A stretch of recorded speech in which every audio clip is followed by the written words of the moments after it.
video is officially the first video of the Halloween season. Yay! I'm so excited, but who cares? Anyway guys, today I have for you a word in Romanian, a true crime case, and I will also be doing my makeup at the same time. And of course, being that we are in the Halloween season officially on this channel, the video will be obviously Halloween themed. Yeah, like, you know, who cares? But yeah, I care because I think it's fun, right? Yeah. But anyway, I had so many big plans for the Halloween season, but everything went out of the door. So I don't have a Halloween outfit because I'm too poor for a Halloween outfit, considering all the bills increases, all the food increases, and so on and so forth. So this is the best I have, guys. This is the best I have. Look, it's a cat on a hamburger. Yep, this is all I have for you. And I don't know if you can tell, but this is a great combination. A Halloween top, well, a Halloween top and Hawaiian trousers. Hawaiian, yes. It's a great combo. It's a great combo today. So I guess you can tell by now that I'm really excited about this, since I can't stop talking. But anyway, let's finally get started, right? Are you ready to get spooked? Okay, so the word in Romanian for today is, being that it's quite fitting with today's case as well, and the season as well. So the word in Romanian for today is bomboane. Bomboane. Bomboane. Well done, guys, you just said candy. Yay, candy. Okay, I need to stop doing this because it seems that I don't know what's happening with me today. Sometimes when I drink coffee I can be kind of all over the place. So yeah, I guess this is the side effect of me just having had a coffee before I started recording this video. And at times like this you can't get me to stop talking, so I guess that the channel I have on YouTube is the right fit for me, because if I can't stop talking, at least I'm going to be talking to someone. Yes, okay, enough of rambling. Okay, on a spooky and rainy Halloween night in 1974, streets in Deer Park, Texas were full of trick-or-treaters. Obviously, because, you know, it's Halloween, kids were out trick-or-treating in their neighborhood, not knowing that they were about to become victims of a deadly Halloween trick. Let's dig up some skeletons, shall we? Ronald Clark O'Brien, born on 19th of October 1944, lived with his wife, Diane, in Deer Park, Texas, with their 8-year-old son Timothy and 5-year-old daughter Elizabeth. Ronald worked as an optician at Texas State Optical in Sharpstown, Houston. He was also a deacon at the Second Baptist Church, where he sang in the choir, and he also ran a local bus program. So by all means, a well-liked and respected man, right? So it seemed anyway. Timothy's night on October 31st, 1974, Halloween night, started out with dinner at the Bates house before the two fathers, Ronald and Jim, agreed to take their children out, where trick-or-treating obviously. On that evening, Ronald took his two children, Timothy and Elizabeth, trick-or-treating in their Deer Creek neighborhood. Ronald's neighbor Jim and his two children joined them. Jim agreed to wait outside each of the homes while Ronald would walk up to the front doors of the homes with the children, obviously for safety, right? On their walk in the neighborhood, with the kids scanning which house to go to next, they came across a house which had the light switched off. Now, if you are not familiar with this tradition, in the US at least, when the light is switched off, it generally means either there is no one home, or they don't want to give out candy, or simply they just ran out of candy. I don't think that this is the practice in the UK as much, or at least the area that I am in, because here no matter of the lights being on or off, kids will knock on the door anyway. So anyway, Timothy and the other kids, even though that they knew of this rule, they didn't really follow it. I mean, they didn't really have the patience for it, so they just ran knocking on this door as well, but no one answered. Usually Jim and Ronald would follow the kids, the fathers, to keep a close watch on them so they don't wander off, and the kids knew that. However, because they didn't get any candy from that house, the kids grew quite impatient and they ran ahead to the next home. Ronald was left behind. Just a few seconds later, he joined Jim on the pavement holding 5 straws filled with powdered sweets. He told his neighbor that the couple were actually in the home, but they didn't quite reach the door on time, and instead they had given him the candy for the children. After eventually catching up with the children, Ronald showed them the 5 huge pixie sticks, 21 inches tall. He said that he got this candy from the owner of the house who didn't answer the door at first. Obviously that, you know, the kids at this point, seeing the gigantic sticks, I can just imagine their eyes went like, you know, Tom and Jerry's dollar eyes. If you are not familiar with pixie sticks, here in the UK it would be something like sherbet, sweet and sour in taste, like kind of like fizzy powdered sugar.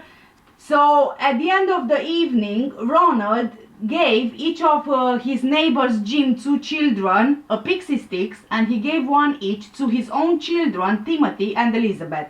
The trick-or-treating had to be cut short when it started to rain, and the families then headed home. I don't know what's happening with my eyebrows today, but I did them really rubbishly. Oh, and also I suppose that you'll forgive me for not having a Halloween outfit. I did my nails, some kind of Halloween purple and orange nails. I did them myself. They look horrendous, but okay, you know what? I spent actually 3 hours doing these nails. Yes, because I use polygel nails, and for some reason it takes forever when you don't know what you're doing, and when is ever the time when I know what I'm doing? Okay, anyway, let's get back to the video. As they were returning home, Ronald recognized the 10-year-old boy from his church, and so he also gave this 10-year-old boy a pixie sticks. And this would have been the 5th pixie sticks that Ronald had handed out to the children. Even though it was a school night, of course that after the hard work of trick-or-treating, just before bed, Timothy asked to actually eat some candy, some of the candy that he had, and according to Ronald, he actually chose the pixie sticks. I can understand him choosing the biggest candy in the stack. After all, it was bedtime. He knew that otherwise he wouldn't be able to have candy before bed. So he kind of, you know, took advantage and went for the tallest of them all. Timothy was really struggling to get the powdered candy out of the straw, so Ronald helped his son loosen the powder. After tasting the candy, Timothy complained that this candy had a bitter taste. Ronald, his dad, told him to drink some Kool-Aid to wash the taste off, thinking that maybe, you know, this candy was a bad batch or something. Straight away, Timothy began to complain that his stomach hurt, and he then ran to the bathroom where he began vomiting and convulsing. Ronald later claimed that he held Timothy while he was vomiting, and Timothy went limp in his arms. An ambulance was called and Timothy O'Brien was taken to the hospital, but sadly he died on his way to the hospital, less than an hour after eating the candy.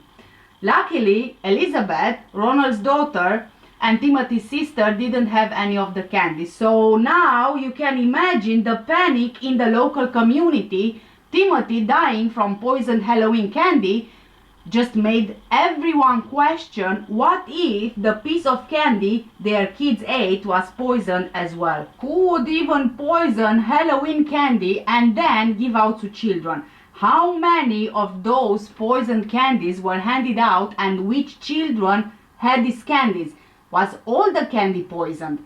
A lot of parents in Deer Creek and the surrounding area turned in the candy that their children got from trick-or-treating to the police, scared that this candy as well was laced with poison.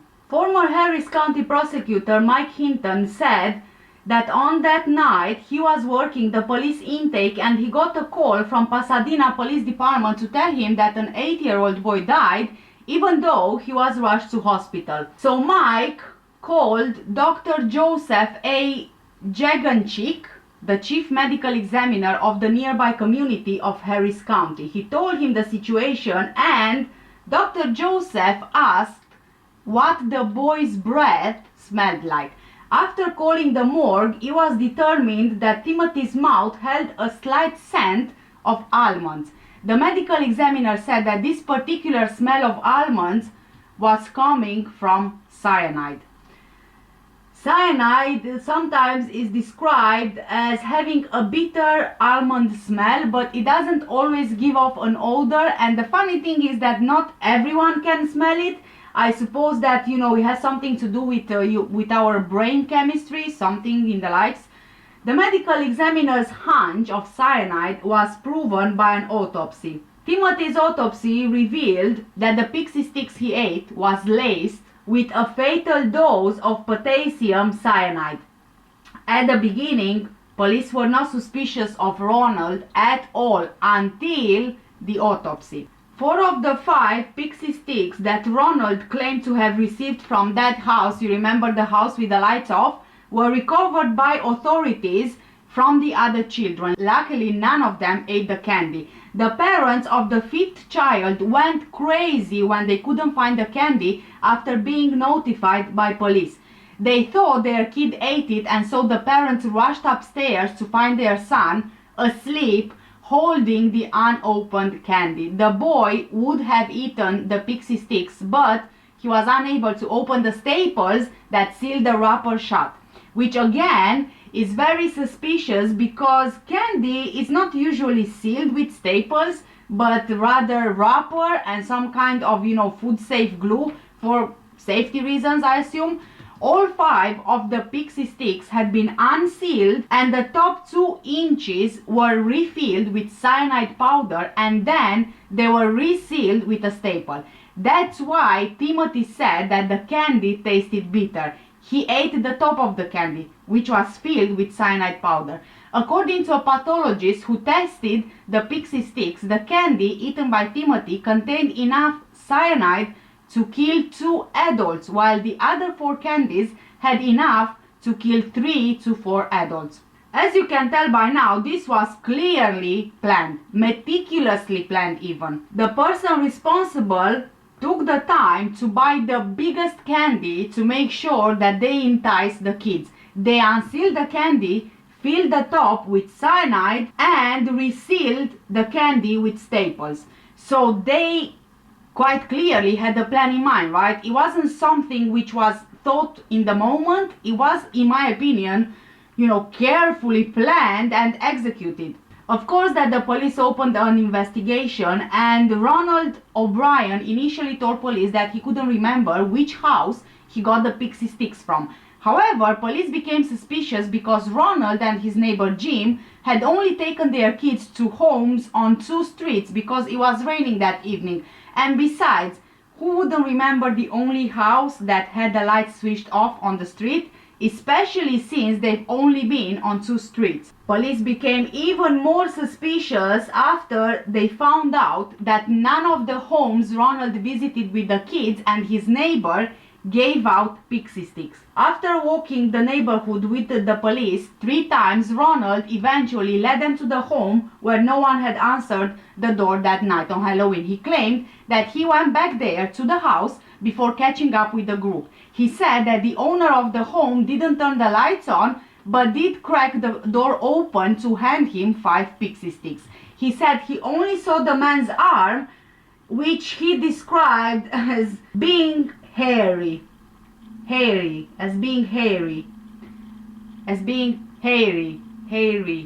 Okay, with a lot of hair. Okay, that's a big description. This particular home was owned by a man called Corny Melvin. He was an air traffic controller at William P. Hobby Airport.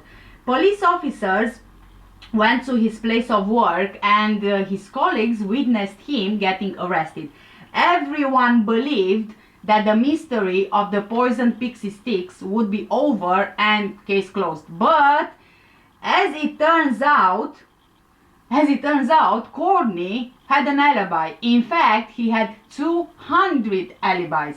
The man was at work the night of Timothy's death. His wife and daughter had turned in for the night early as they ran out of candy. Witnesses, the man's colleagues, and timesheets proved his claim. He didn't get home from work that night until 11 p.m. Police quickly ruled him out as a suspect. Prosecutor Mike Hinton only became even more suspicious. On the night of Timothy's funeral, Ronald was angry at his relatives for not staying up the night, which was strange. Ronald had written a song about Jesus and how his son Timothy joined the Lord in heaven. Ronald was getting quite frustrated with his distraught grieving family when they refused to stay up late to watch a recording of the performance, which at the time was broadcasted on TV.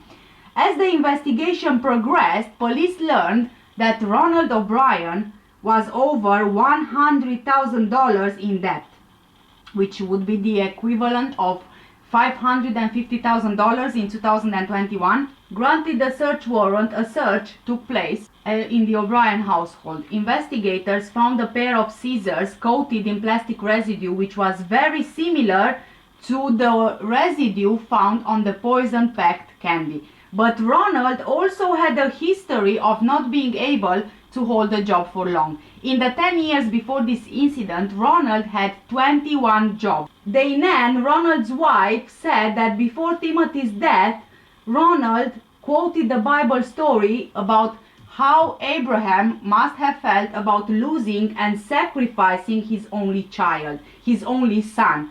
Ronald was arrested for Timothy's death and he was taken in for questioning. At the time of his arrest, he was suspected of theft at his job at Texas State Optical, and he was close to being fired. His car was about to be repossessed, he defaulted on several bank loans, and the family home had been foreclosed on. So Ronald was in quite a lot of debt. Police soon discovered that Ronald took out life insurance policies on his children in the months before Timothy's death. In January 1974, he took out $10,000 life insurance policies on both of his children, which would be the equivalent of $54,946 in 2021. 1 month before Timothy's death, Ronald took out an additional $20,000 policies on both of the children, on Timothy and Elizabeth, despite the objections of his life insurance agency. In the days before Timothy's death, Ronald had taken out yet another $20,000 policy on each child. All these policies were approximately $60,000 in total. But it seems that Ronald's wife had absolutely no idea about the life insurance policies taken on their children apart from the initial $10,000, and she even tried to change his mind, telling him that they just don't have the money to take these policies out. But the thing is, before Timothy's death, Ronald had made an appointment for his wife with an insurance agent to buy a life insurance policy for her. Later on, his wife would say that she was the intended victim, but the appointment got cancelled because they couldn't afford to pay the premiums. Police also found out that on the morning after Timothy's death at 9 a.m., Ronald called his insurance company to inquire about collecting the policies he had taken out on Timothy. Ronald was going to community college and in class would ask his professor questions like, what is more lethal, cyanide or another type of poison? Shortly before that Halloween night in 1974, Ronald had visited a chemical supply store in Houston to buy cyanide, but he left without buying anything after he found out that the maximum amount he could buy was 5 pounds. The worker who interacted with Ronald couldn't confirm that the potential buyer was him, but he remembered that the man was wearing blue or beige medical scrubs. Ronald was wearing scrubs at work. Remember that he was an optician? This all happened before DNA testing and contactless debit cards, wireless debit cards. The police couldn't confirm that Ronald was their criminal, and also the police couldn't confirm his alleged appearance at the chemical company. After the police found this information out, they began immediately to suspect that Ronald O'Brien laced the candies with poison in an effort to kill his children to collect their life insurance policies so he can pay off his debts. He gave the other children the poison candy to try and cover up the crime. Police repeatedly questioned Ronald, but he maintained his innocence. Now I'm going to have glitter all over my face. Great. It's Halloween. I'm not supposed to be having glitter on my face because glitter is cute and fun, and Halloween is supposed to be scary and dark. Okay, so although there was one thing that Ronald really loved, the attention that he was getting. He loved that. Even though police never discovered when or where Ronald bought the poison, he was arrested for Timothy's murder on November the 5th, 1974. He was indicted on 1 count of capital murder and 4 counts of attempted murder. He entered the plea of not guilty to all 5 counts. His trial began in Houston on May the 5th, 1975. Most of today's testimony came from Jimmy Bates, a close friend of the O'Brien family. Bates said that before Halloween, O'Brien asked if he could bring his children over to trick-or-treat with the Bates children on Halloween night. Both families ate dinner together, and then the fathers took the children trick-or-treating. Bates said O'Brien went to one house where no one appeared to be home, and after the children had scampered ahead to the next house, O'Brien came off the front porch carrying the pixie sticks. He gave the pixie sticks to the children and then later took them back and said he wanted to stop at his car for a moment. Bates said when O'Brien came back into the Bates house, he returned the pixie sticks to the children. Later that night, Timothy O'Brien died from eating a poisoned pixie stick.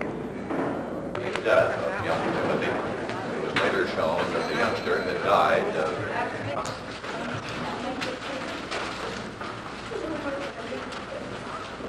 trying to state the rest of the name.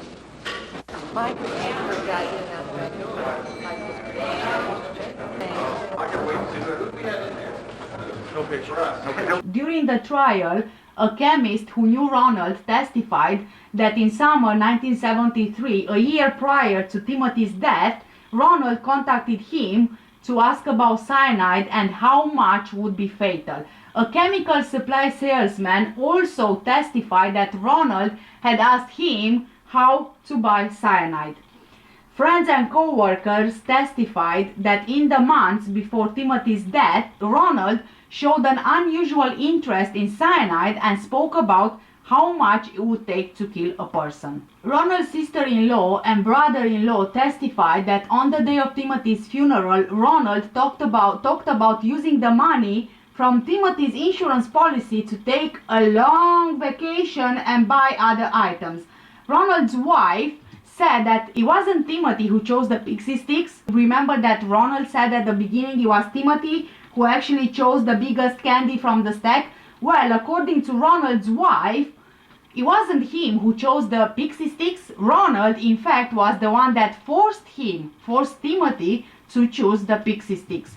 Former Harris County Assistant District Attorney Mike Hinton, who prosecuted the case, said that the whole community was in shock, and he added, quote, "We were all shocked that someone would kill their own son, their own flesh and blood, for a lousy $40,000 life insurance policy," end of quote. Ronald continued to, oh my god, I put too much water on this sponge. Ronald continued to maintain his innocence, and his defense mainly relied on the decades-old urban legend concerning a mad poisoner who hands out Halloween candy laced with poison or needles or candy apples with razor blades inside. That's what Ronald as well claimed happened. These stories have persisted despite the fact that there are no credible instances of strangers poisoning Halloween candy. So technically Ronald would have been the first man to give out poisoned Halloween candy. The case and the following trial gained national attention, and the press nicknamed Ronald the Candyman. On June the 3rd, 1975, a jury took 46 minutes to find Ronald O'Brien guilty of capital murder and 4 counts of attempted murder. The jury took 71 minutes to sentence Ronald to death by electric chair. Shortly after he was convicted, Ronald's wife filed for divorce. She later remarried and her new husband adopted her daughter Elizabeth. At the time, men sentenced to death under Texas law were confined to the Ellis 1 unit near Huntsville, Texas.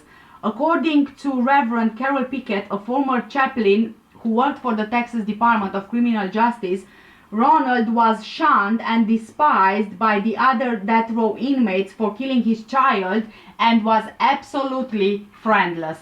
The inmates apparently petitioned to hold an organized demonstration on Ronald's execution date to express their hatred of him. Ronald's first execution date was set for August the 8th, 1980. His attorney successfully petitioned for a stay of execution. A second date was scheduled for May 25th, 1982, but that date was also postponed. Judge Michael McSpadden scheduled a third execution date for October 31st, 1982, the 8th anniversary of the crime, and he offered to personally drive Ronald to the death chamber. It was to have been the first time that Texas executed an inmate by lethal injection.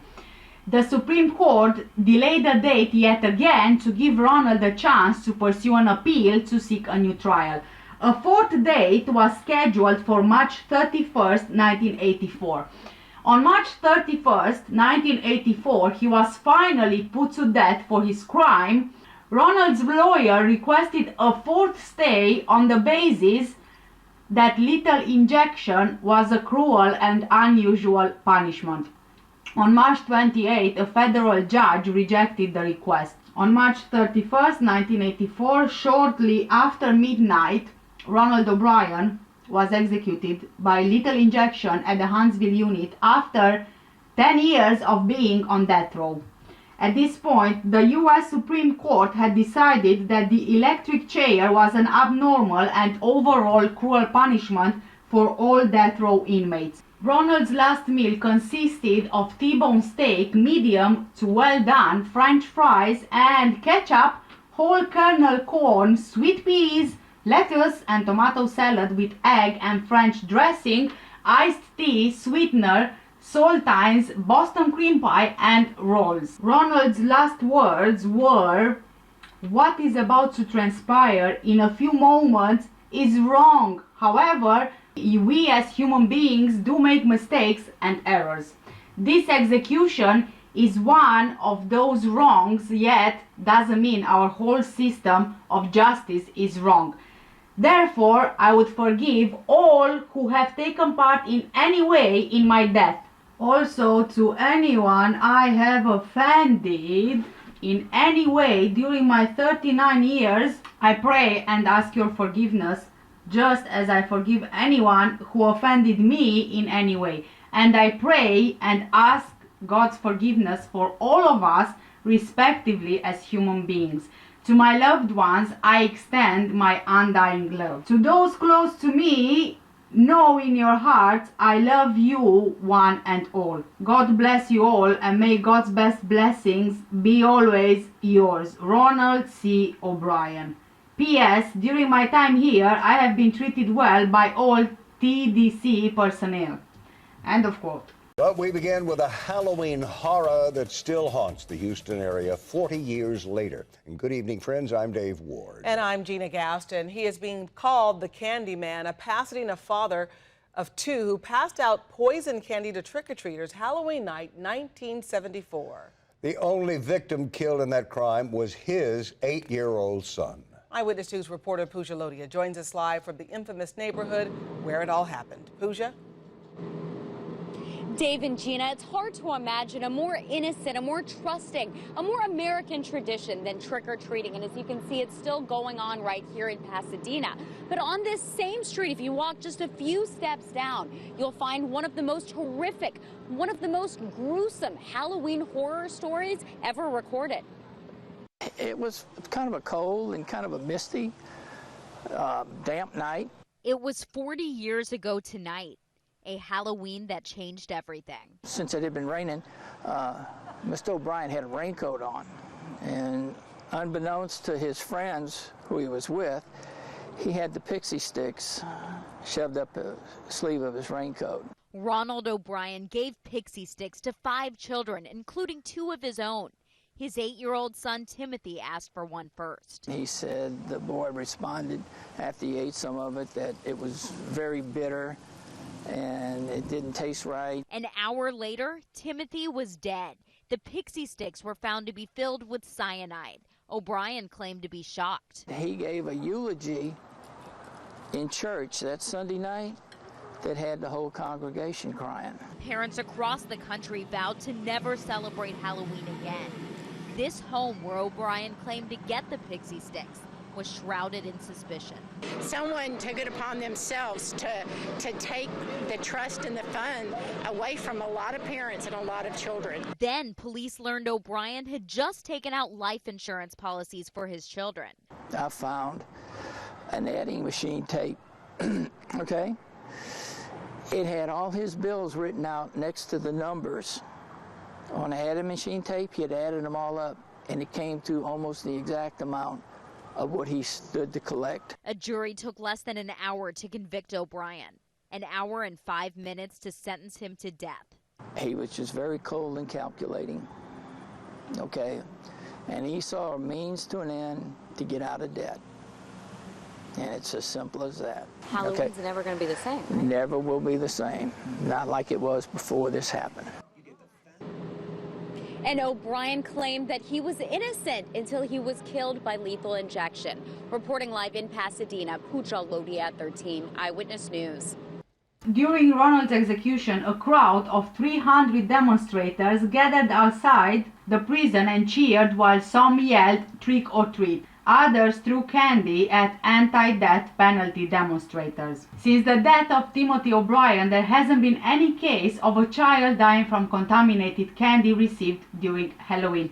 And with this, we got to the end of our first Halloween season video. Please guys, do let me know, what do you think in the comment section down below? Have you heard of this case before? I mean, I know that on YouTube it has been extensively covered by a lot of big YouTubers. And yes, I guess I really hope you enjoyed it, and if you are interested in any of the makeup that I use for today's video, all of the products are linked in the description down below. But just a disclaimer, I'm having a horrendously hard time putting my eyelashes on. It's just ridiculous. I mean, each time, you don't see it in the video, but each time when I'm putting my eyelashes on, it takes me literally half an hour before I can put them on. So please do let me know if you guys usually wear false eyelashes. Do let me know how do you fix them properly on, because I am struggling and really struggling at the eyelashes. So that's why you normally don't see them properly put on, because it's a real struggle for me to put this on. Yes, so please, if you do have any tips on how I can put my eyelashes on properly without spending half an hour literally putting them on, please do let me know if there is an easy way to do it. Please. Anyway, thank you so much for watching today's video. Again, do let me know what do you guys think in the comment section down below, and I will see you in the next video. I think that we are going to have a full month of Halloween themed videos for you this month in October. So yeah, I'll see you in the next one. Bye.